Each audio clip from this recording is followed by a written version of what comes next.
ערב שבת שלום. אנחנו בפרשת שלח לך, הפרשה המפורסמת שעוסקת בחטא המרגלים. אז ממש בקצרה, למי שמכם לא מכיר את סיפור הרקע, כמו תמיד מומלץ לקרוא בפנים. לפני שעם ישראל מגיע נכנס לארץ, אז כביכול משה שולח 12 מרגלים, נציג אחד מכל שבט.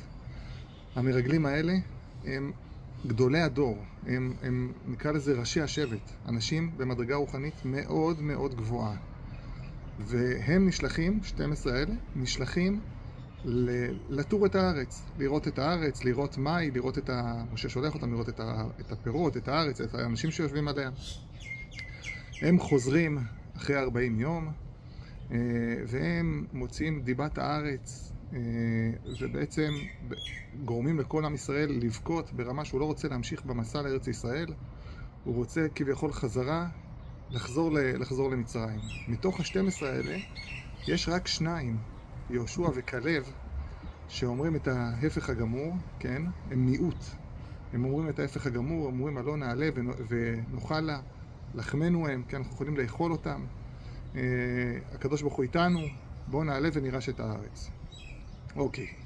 הגם שגם בפשט הסיפור הזה, שוב שצריך לקרוא אותו בפנים, יש המון פרטים והם כולם מאוד מאוד חשובים, כן? ובאמת, כמו כל דבר בתורה, על כל אות פה ועל כל מילה יש פרשנות אינסופית.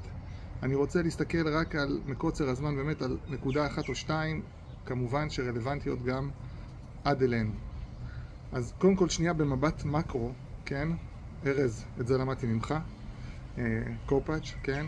כשמתחילים סקירה, אתם זוכרים? בואו נתחיל ממשהו שהוא מקרו מלמעלה, ואז נצלול למיקרו למניות. אז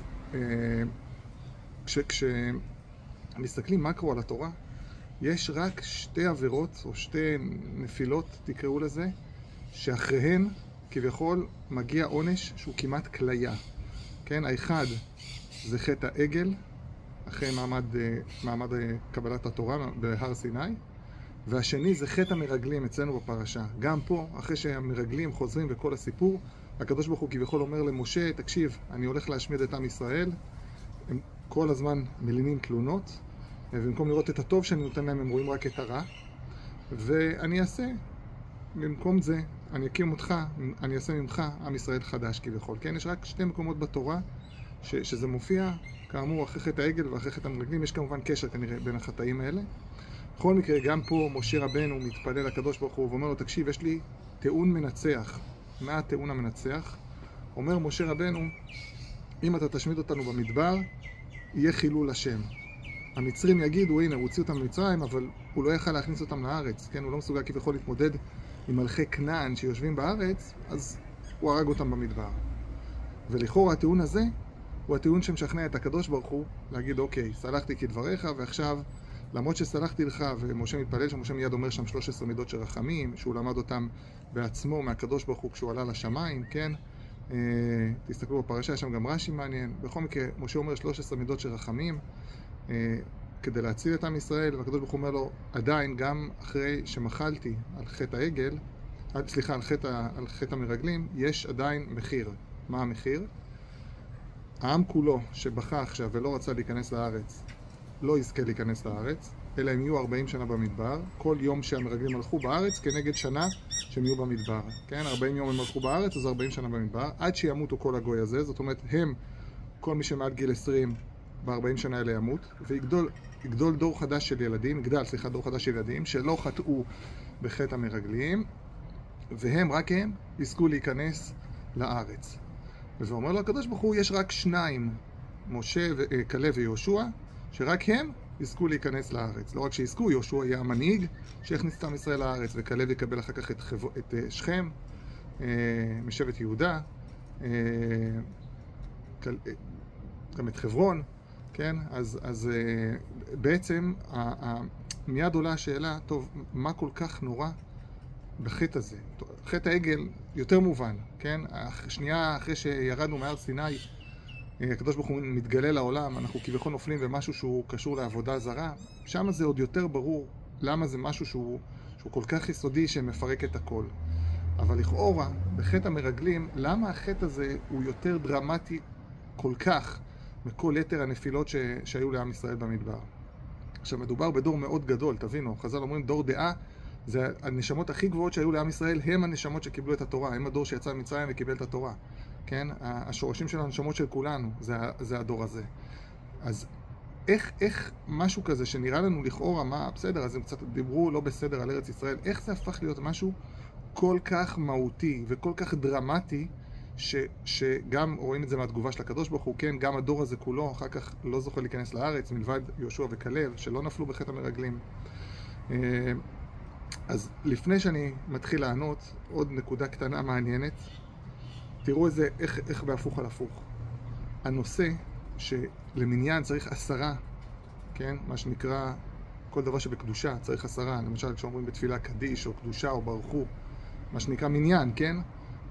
נלמד לא פחות ולא אחר מאשר פה,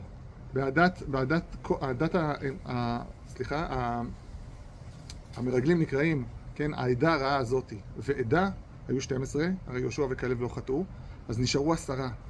10 שחטאו נקראים עדה רעה, כן? אבל מזה למדו חז"ל שכל עדה, יענו כל משהו שהוא שלמות, ההתכללות, צריך 10. ומפה באמת, זה המקום שבו בתורה מוצפן ומרומז, זה שכל דבר בקדושה צריך להיות ב10, כן? קדיש, קדושה, ברכו. עכשיו זה בהפוך על הפוך. מהצרות הכי גדולות של עם ישראל כביכול, נלמדו ונשתלו בהם הזרעים שמהם צומחת אחר כך איך אנחנו מתקנים לאורך כל החיים, איך אנחנו, מה זה תפילה בעצם, איך אומרים קדיש, כן? נלמד מהם, מה10 הרשעים האלה. טוב, זה היה בסוגריים. עכשיו בואו נחזור לנושא. למה זה היה כל כך מהותי, ואיך זה קשור לימינו? אז באופן פשוט, אפשר לומר שאם המרגלים והעם שנהה אחריהם, זה לא מדבר פה רק על הרמה החומרית והרמה הרוחנית של הארץ. כמובן כל אלה בתוכו, כן? וכמובן זה גם לא בא מהמקום שהקדוש ברוך הוא כביכול נעלב מזה שאנחנו היינו כפויי טובה. כי אין דבר כזה אצל הקדוש ברוך הוא נעלב. כמו שאתם מבינים, כל האנשה הזאת שיש בתורה, במידות האלוקיות, אין לנו שום השגה בו, ואין לו שום מידות שהשכל שלנו יכול להכיל אותם, ולא הרגש שלנו. זה הכל משלים בשפת בני אדם, כן, כמו שאומרים חז"ל, דיברה תורה בלשון בני אדם, כדי שאנחנו נוכל להבין ולעשות אחר כך את התהליך כדי להתחבר אליו חזרה. זאת אומרת, אם הבורא היה בלתי מושג לחלוטין, גם לא היינו יודעים את הדרך איך להתחבר אליו. אז הבורא הוא בלתי מושג, אבל הוא השאיר בכוונה, כביכול, דרכים ומדרגות שהם כן יהיו מושגים לנו, כדי שנדע איך להתקדם ואיך להתקרב אליו. וגם פה אין שום דבר בכעס האלוהי, או שום דבר בעונש האלוקי כביכול, שהוא לא נקמה, והוא לא כעס, והוא לא נפגע מזה שהיינו כפויי טובה. אין דבר כזה אצל הבורא, כמו שאתם מבינים. זה הכל לשון שהיא נועדה רק כדי, נקרא לזה, כשאנחנו מתחילים ללמוד את הפשט, כן? אז כמו בהבנה, נקרא לזה החומרית, שילד בכיתה ב' מסוגל להבין דברים מסוימים, ילד, אני יודע מה, בן 18 כבר מבין הרבה יותר, אבל אדם בן 50 כבר יש לו הסתכלות הרבה יותר מורכבת על העולם, ככה אותו דבר. השימוש של אותם מושגים, ככל שמבינים יותר לעומק, מבינים את המשמעות היותר רוחנית ויותר עמוקה שלהם, כשהיא בלי המגבלה שאנחנו מכירים בעולם הזה. ולכן ברור שהקדוש ברוך הוא פה לא כעס סתם, אלא עם ישראל פה בעצם מקבל שיעור דרך משהו מאוד מהותי. טוב, אז מה זה המשהו המאוד מהותי הזה? אתה כל הזמן מדבר מסביב, תגיע לנקודה. הנקודה היא ארץ ישראל, כן. אם אתם המרגלים שיצאתם ממצרים, לא מבינים בעצם מה המטרה של כל המהלך הזה, מה המטרה של יציאת מצרים. מה המטרה של זה שיצאתם ממצרים והענשתי את מצרים? מה המטרה שקיבלתם תורה בסיני? ומה המטרה של כל המסע הזה? אז משהו מאוד מהותי בייעוד ובתכלית שלכם נפגע. למה? כי צריך לדעת ולהבין שאנשים צדיקים בודדים יכולים להיות גם באומות העולם. יכול להיות איזה אדם גוי שבאמת תיקן את המידות שלו וזיכך את המידות שלו ויגיע למדרגות אישיות. כמו שהרמב"ם כותב, שכל אחד זה לפי, לא משנה אם הוא גוי, יהודי, עבד, שפחה, כל אחד לפי המעשים שלו. הקדוש ברוך הוא כביכול מחזיר, ואדם שיתקן את עצמו, גם אם הוא גוי, אז מעולה, תיקן את עצמו וזיכך את עצמו, ומעולה. אז יכול להיות מושג כזה של גוי צדיק, כן? אגב, באופן פשוט, כל גוי שמקיים את 7 מצוות בני נוח, בתור ידיעה שהשם אלוקי ישראל, הוא גוי צדיק, כן? זה לא הרבה, זה לא כמו את המצוות שיש לנו, אבל הם כן צריכים שיהיה להם בתי משפט, לא לרצוח, לא לעבוד עבודה זרה, כן? לא לגנוב. יש להם את השבע מצוות שלהם, שזה המינימום נקרא לזה של מוסר אנושי בסיסי, שאת זה הם צריכים. ואם הם שומרים את זה, זה מספיק, בסדר? אבל בעם ישראל זה לא ככה. כי הקדוש ברוך הוא לא רוצה אוסף של צדיקים בודדים. היה לו צדיקים עוד לפני עם ישראל. היה לו את אברהם, היה לו את יצחק, היה לו את יעקב, יש לו את משה רבנו. אגב, זו ההצעה שהוא מציע למשה רבנו, אז משה רבנו לא מקבל אותה. כי משה רבנו כבר מבין את הסוד שהקדוש ברוך הוא כבר גילה לו, שעם ישראל זה כל המהלך כולו, של כל ה-600,000, של ה-60 ריבון נשמות האלה, כולם ביחד. מהמדרגה הכי הכי גבוהה משה רבנו, ועד המדרגה כביכול הכי הכי אחרונה, כולם ביחד. ובשביל זה צריך מדינה, בשביל זה צריך את ארץ ישראל. דווקא יש מקום ספציפי, הרי לכאורה זה נגד ההיגיון. כן, לכאורה, אם היהדות הייתה דת, אז לכאורה דת היא לא תלויה במקום, אפשר לקיים אותה בארץ, אפשר לקיים אותה בגלות, כמו נגיד הדתות האחרות. לא מצינו של האסלאם או לנצרות, יש דווקא מקום מסוים שבו אפשר לקיים אותם. אבל ביהדות זה לא ככה. ביהדות יש מקום שרק בו אפשר לקיים את התורה. עד כדי כך רש"י מביא שאדם שנגיד מניח תפילין בחוץ לארץ, כן? אז זה פחות מ1 חלקי 1,000 מהתפילין שהוא הניח בארץ. מה זאת אומרת? התפילין הם אותה תפילין. אז מה ההבדל במצווה אם הנחתי את זה בארץ או הנחתי את זה בחול? כי אומר רש"י, בחול אין בכלל קיום מצוות. כל העניין של מצוות בחול זה רק הציב אלך ציונים. זאת אומרת, רק כשנזכור בגלות איך עושים את זה, כדי שתהיה לנו מסורת שכשנחזור לעם ישראל נדע לעשות. יענו בשפה פשוטה, אבות אבותיי ואבות אבותיהם כל שנות הגלות, כן, כמעט 2000 שנה, כשהם הניחו תפילין, זה לא באמת פועל את הפעולה המלאה שתפילין אמורות לעשות, אלא זה רק כדי שלא נשכח ונעביר את המסורת אב לבן, אב לבן, אב לבן, עד שיגיע סוף סוף דור שיזכה להיכנס לארץ, ופה הוא יניח את התפילין, ופה יש לזה משמעות. כי פה זה באמת חיבור לקדוש ברוך הוא, כן? תראו מה זה. כל השנים זה פועל, זה פעל ברמה האישית על כל אחד מהם, אבל זה לא פועל את הפעולה הכללית של עם. אוקיי. אז הבנו שצריך עם. שאגב, כל התורה כולה, בכל פרשה, אם נתבונן, נראה את זה שם, כן? כל התורה חוזרת על זה כל הזמן. על זה שהיא בעצם, היא רוצה עם שלם, שיושב פה בארץ ישראל, והוא עם. יש לו צבא, ויש לו כלכלה, ויש לו אפילו בנקים, שלוקחים ריבית סתם. אבל הוא כעם שלם, מראה לעולם, הנה, יש בורא לעולם, ועם שלם שעובד עם פלטפורמה מוסרית, ומגיע למדרגה של ואהבת לרעך כמוך, שמוכן לוותר למען האחר. עם שלם, לא צדיקים בודדים, עם שלם, כל אחד במדרגתו, אבל דרך עם שלם. ואת זה אפשר לעשות רק בארץ ישראל. מאחר שהמרגלים פספסו את זה, והעם, כששמע אותם, הלך אחריהם, אומר הקדוש ברוך הוא, זה לא חטא רגיל שאני יכול להגיד, טוב, בסדר, תשובה ומתקדמים. לא. זה חטא כל כך מהותי, הוא מפספס את התכלית, הוא מפספס את המטרה, הוא מפספס את לאן אנחנו בכלל צריכים להגיע. ולכן התיקון עליו הוא הרבה יותר כבד, ובאמת מופיע בספרים שעד הקץ האחרון, כן, עד ממש ימינו אנו, עם ישראל ישלם את המחיר הזה, שהוא לא רצה את ארץ ישראל, וכל פעם מחדש כשנרצה לחזור למהלך הזה שאנחנו נכנסים לארץ, התהליך יהיה מלווה בקשיים אדירים, וככה באמת היה, כן, גם אחרי הסיפור של התורה, כן, יש יהושע שכובש את הארץ, וזה לא הולך שם קל. ואחר כך כשחוזרים מבית שני בבבל, אז מעט מאוד חוזרים לארץ, והגויים פה מאוד מציקים לנו. וגם אנחנו, גם אחרי השואה, אחרי שהגענו לפה ורצינו להקים מדינה, יש כל כך הרבה מדינות מוסלמיות מסביבנו, אבל לא, דווקא פה הערבים רוצים לשבת, כדי שלנו לא תהיה מדינה. כן, כמובן אני עכשיו עושה את זה מאוד מאוד פשטני, יש איזה שורשים רוחניים מאוד מאוד עמוקים, למה זה קורה ולמה הם דווקא פה, וכמובן הקדוש ברוך הוא לא טעה שהוא שם אותנו בתוך כל הבלגן הזה, זה כדי להוציא מאיתנו את הכוחות חיים שלנו, וכדי שאנחנו נגיע למדרגה שלנו, אבל אני אומר, באופן פשוט אנחנו רואים את זה. ארץ ישראל זה אחד משלושה דברים שנקנים בייסורים. חז"ל אמרו 3 דברים נקנים בייסורים, אחד מהם זה ארץ ישראל, ואנחנו כבר משלמים ייסורים מעל 120 שנה של הציונות, ומאז קום המדינה יש לנו ברוך השם צבא שמגן עלינו, אבל גם אחרי קום המדינה, מלחמות ונפילות וחיילים, ועד ממש לרגעים אלה, שכשאנחנו מדברים, הטייסים שלנו נלחמים שם באיראן, אנחנו עדיין כל הזמן משלמים מחיר מה ששום מדינה בעולם אין לה, זה הכל מובן מאליו, למדינה, לצרפתים יש את צרפת, סבבה, הם כבר לא ממשיכים להילחם עליה כל הזמן.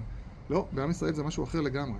עם ישראל, ארץ ישראל, עם מדרגת שליחות, עם מדרגת ייעוד, ועם איזשהו סוג של קשר שהוא לא מובן מאליו, שאפילו לא נולדנו בארץ, אנחנו צריכים להגיע לארץ ולרשת אותה, כן, זה מדרגה.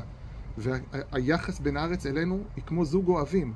כשאנחנו לא בארץ, אז הארץ הזאת מצמיחה קוצים ודרדר ולא מקבלת אף אחד, כמו שהיה בכל 2000 שנות היסטוריה, ופתאום כשהאפרוחים מתחילים לחזור אל הקן, פתאום הארץ פורחת, ויש עצים ויש פירות. הגמרא המפורסמת בסנהדרין, שאני חושב שהזכרתי לכם אותה כמה פעמים, ואתם הרי ישראל ענפיכם תישאו פריכם תיתנו אל עמי ישראל כי קרבו לבוא.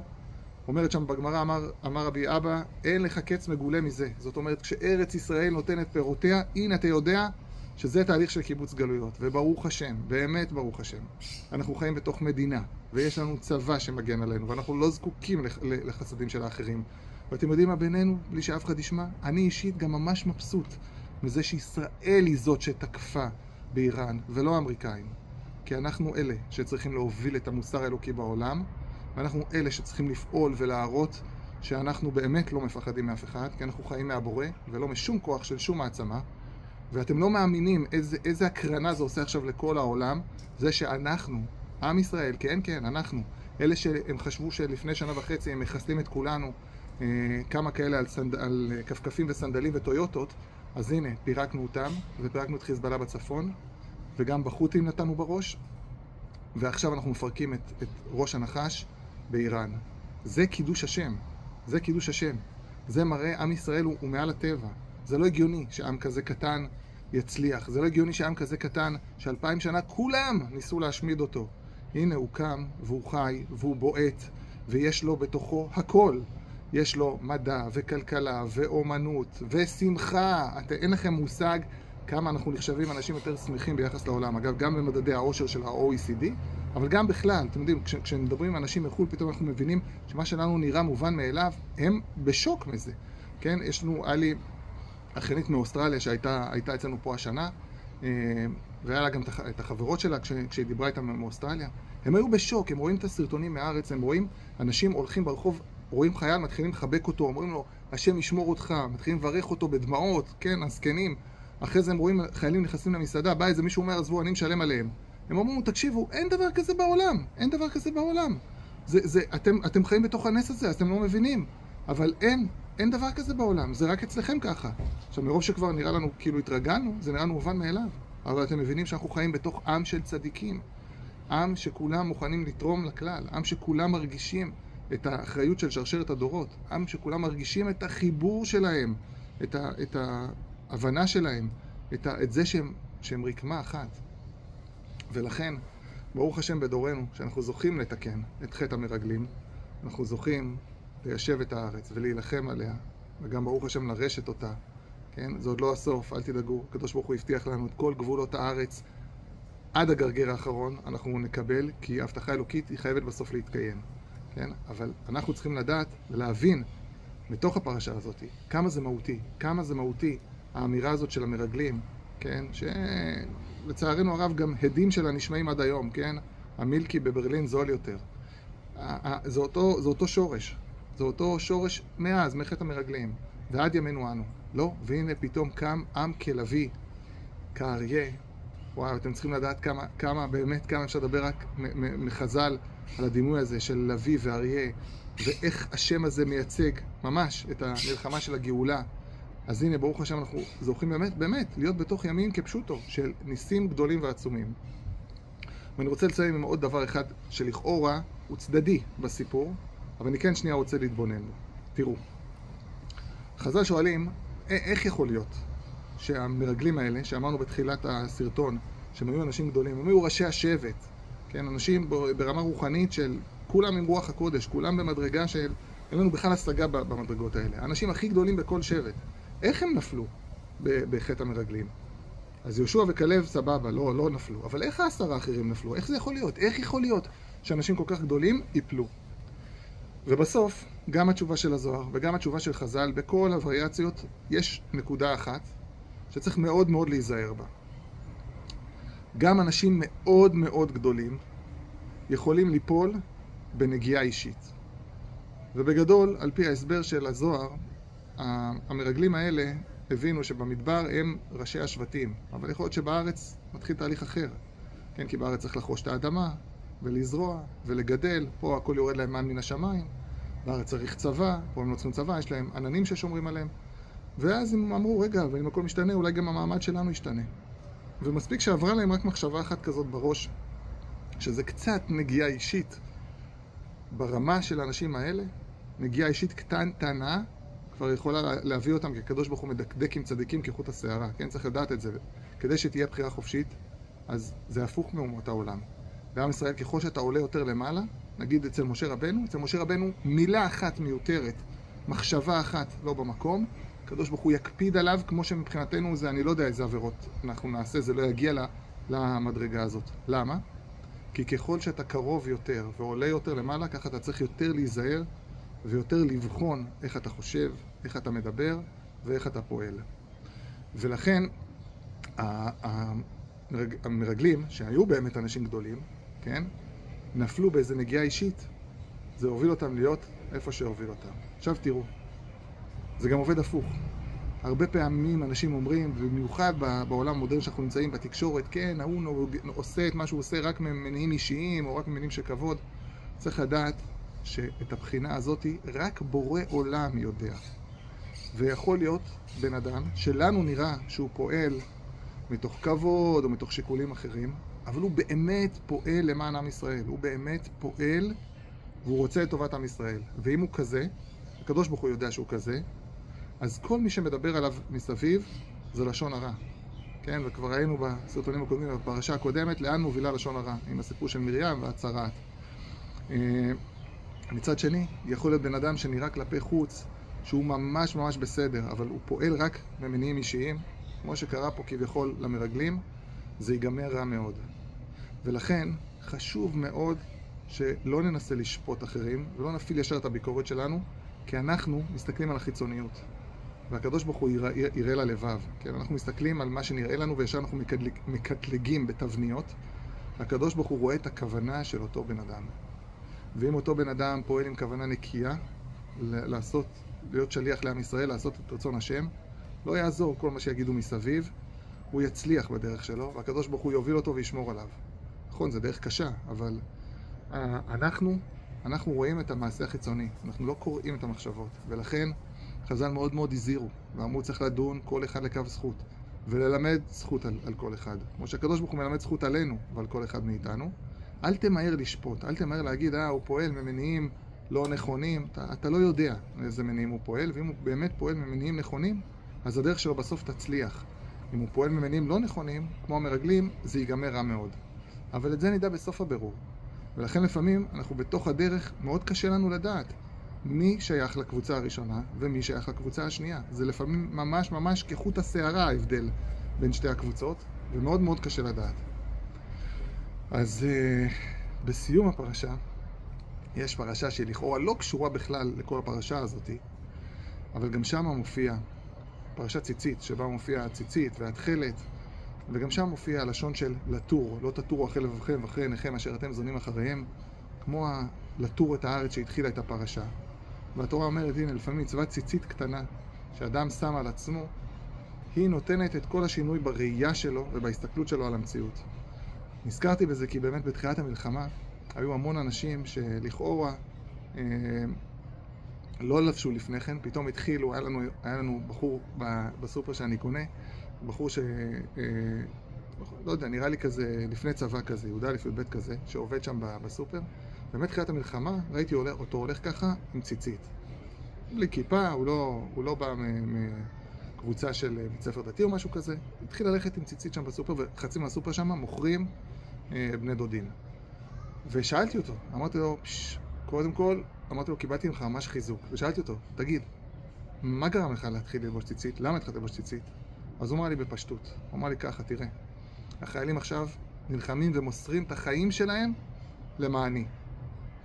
הם נלחמו בנו בגלל שאנחנו יהודים, לא בגלל שום סיבה אחרת. הם רצו להשמיד אותנו כי אנחנו יהודים. ואז הוא אומר, שאלתי את עצמי, טוב, במה אני יהודי? הוא אמר, אני רוצה להראות לכל הערבים פה מסביב שאני יהודי. אז התחלתי ללבוש ציצית. שאלתי אותו, נו, ואיך זה עובר? מציקים לך? הוא אמר לי, כן, לא נעים, לא נעים. אבל אני רוצה, ואמרתי לו, והמשפחה, איך קיבלה את זה, החברים, וזה אומר לי, תקשיב, במשפחה חשבו שאני נפלתי מהפסים, אבל הוא אומר, תדע לך, מלא חברים שלי, מלא. התחילו ללבוש ציצית, ואנחנו גם מחזקים אחד את השני, והם גם כולם אמרו לי, חיילים נלחמים בשבילנו, אנחנו נעשה גם אנחנו את מה שאנחנו יכולים בעבורה. אז עוד פעם יצא לי מחילה שקצת הערכתי. אסף, זה רק בגלל שאתה איימת עליי שאני חייב לשלוח סרטון לשבת. אז שיהיה לכולנו שבת שלום, בשורות טובות, ישועות ונחמות. אשרינו שזכינו להיות בדור כזה גדול, אשרינו שזכינו בדור שהחיילים שלנו נלחמים למען עם ישראל, למען ארץ ישראל. אשרינו שזכינו, שאנחנו רואים את כל התהליכים האלה וכל הניסים האלה שתיארו חז"ל קורים במו עינינו. רק אנחנו צריכים לזכור טוב מאוד שאנחנו צריכים לפעול לא מתוך נגיעה אישית, כמו המרגלים, ולא למהר לשפוט את אלה שמסביבנו. שיהיה לכולנו שבת שלום ובשורות טובות.